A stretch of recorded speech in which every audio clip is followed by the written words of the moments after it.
When I first moved to New York City, I never imagined I'd end up with a roommate. I was 26, fresh out of a long-term relationship, and determined to start over.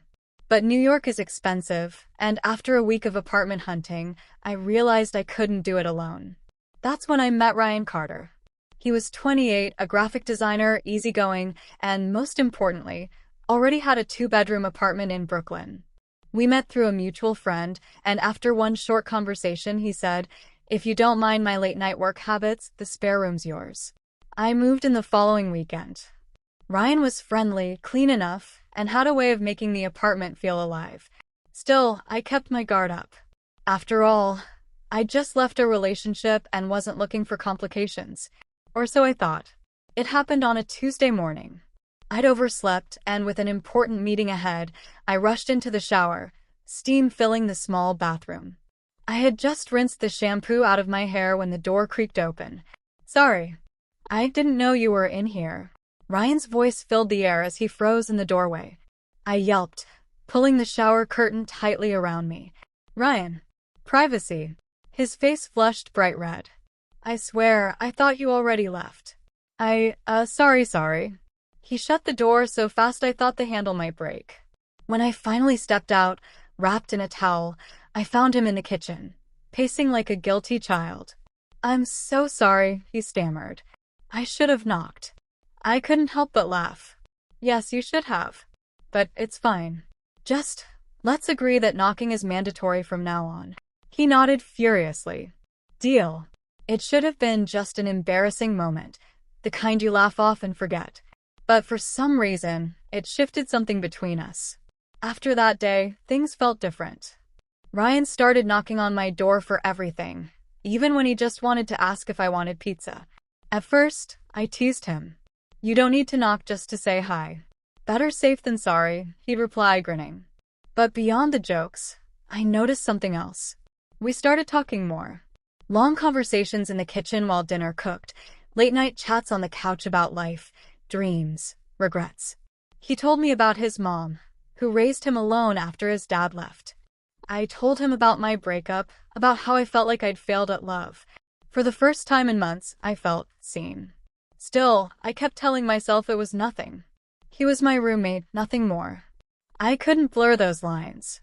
But late one night, while we sat on the fire escape sharing Chinese takeout, Ryan turned to me and said, "You ever think about how people come into your life at the exact moment you need them?" I looked at him, the city lights reflecting in his eyes, and for the first time, I wondered if maybe this was more than coincidence. One evening, a storm knocked out the power. We lit candles, sat on the couch, and for some reason, the quiet made it easier to talk. "I've never been good at relationships," I admitted softly. "I always keep people at arm's length." Ryan leaned back, his expression thoughtful. Maybe that's because the wrong people didn't know how to stay. Something about his words stayed with me. Weeks later, I came home after a terrible day at work. I had missed a deadline, my boss was furious, and I felt like a failure. Ryan was in the kitchen stirring pasta. When he saw my face, he didn't ask questions. He just handed me a bowl, sat beside me, and let me cry. At one point, I whispered, "You deserve a better roommate than me." He shook his head. "No. I think I got exactly the roommate I was supposed to."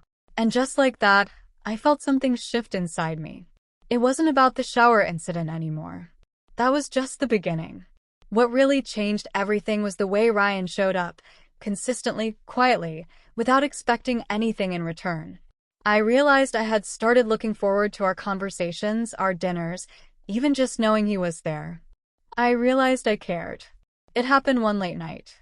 We were watching an old movie, the kind with cheesy black and white romance, when Ryan turned to me and said, "You know, that day I walked in on you." As embarrassing as it was, I think it was the start of something good. I laughed nervously. "Good? You mean you traumatized me for life?"